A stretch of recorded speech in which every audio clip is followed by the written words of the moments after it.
Warka TikTok aan soo qaaday Rayaan Bajaaj oo sheegtay in ninkeeda meel ku ogeyn, ninkeedana meel la taagan tolkeedii.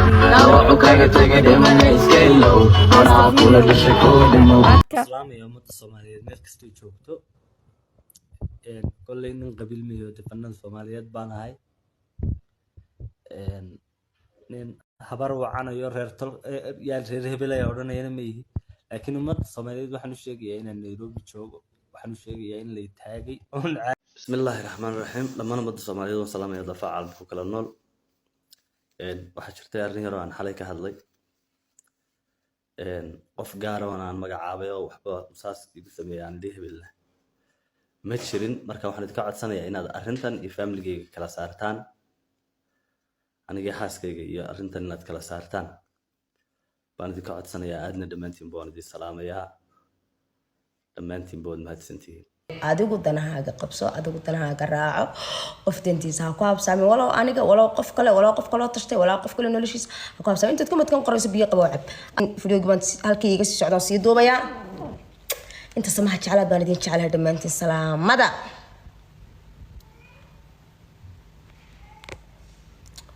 inta wixii ka badan waa dambi waa rabadaan daaqad ka hadla maanta igu horeysa أنا كمان هكذا واحد بدك الشيء والله بالله والله نايا طاقتك كمان هذا وين كمان هذا وحاطة الله يبارك معك نوع النايا لو أنا قلنا ما هي مقلسة هذا ناني كيمة نمبر كيسة أقول تعال تجوابه كيمة ومشيها إذا جيسته gurigu wuxuu fadhiyaa naagta uu qabo ma garanaysaa hadaad rabto ina adeer ahaantiisa aad ugu warqabto oo aad numberkiisa aad hayso run sheegayso waa hadda ha ka qabtay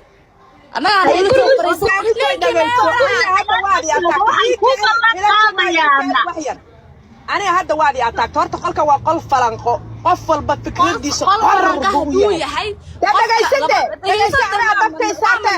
دقيقة يا كودا ما يستسون دقيقة يا كوسو دكتسون دقيقة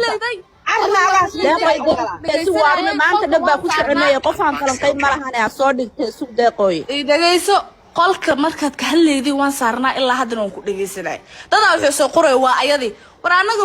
muhiim ma ahan inaan Rayaan ana ahay inaan walaashadeen kala cadeeyo hadda dhageysanayna meesha ka taga maamada ay soo hartay maamadu waxay tiri qolka waa falanqo ma diidanitaa laakiin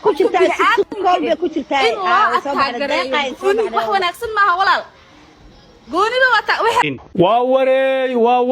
warninkii qamar sugaaniyaha sixir la yiraahdo sixir dalab oo laba qofka labada lugood dhakab looga siiyo ayaa naagtii lugaha balbalaareed oo waxa weey Rayaan Bajaajeedo abaysa lugaaleyda u ekeed ay u adeegsatay show dambe oo uu ka heesay ma jirto qol ku yaala magaalada Nairobi ayuu ka soo dhaxadlayaa uu ka calaacanaya xaaladda ku xun qamar sugaanigii la yaqaan ma jirto labada lugooda laga dabranab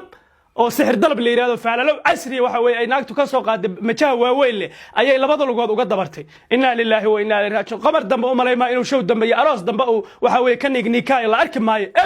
ha sheegin wixii dhamaa waa dhamaadeen waxaana loo adeegsadaa u maleynaya saan filayno rag sixroolayaal oo faalaalow ah oo ama hindi ama kenyaati ah ninka sixirka loo adeegsado qamar sugaani oo gabadha majaha waaweyn leh u adeegsatay mid caadi ma aha waa mid dadka dabra oo aakhira loo diro u maleeyma mar dambe inuu bulshada soo dhex istaagay qamar sugaani oo gabdha masaakiin aad sixirtay oo aad dhibaatayday hadda ma waxaad god ugu gashay naag waxa weeye faalalowyaal casri adeegsanaysa gabdha badan nolosha waxa weeye aad waxa weeye ku silciday maanta iga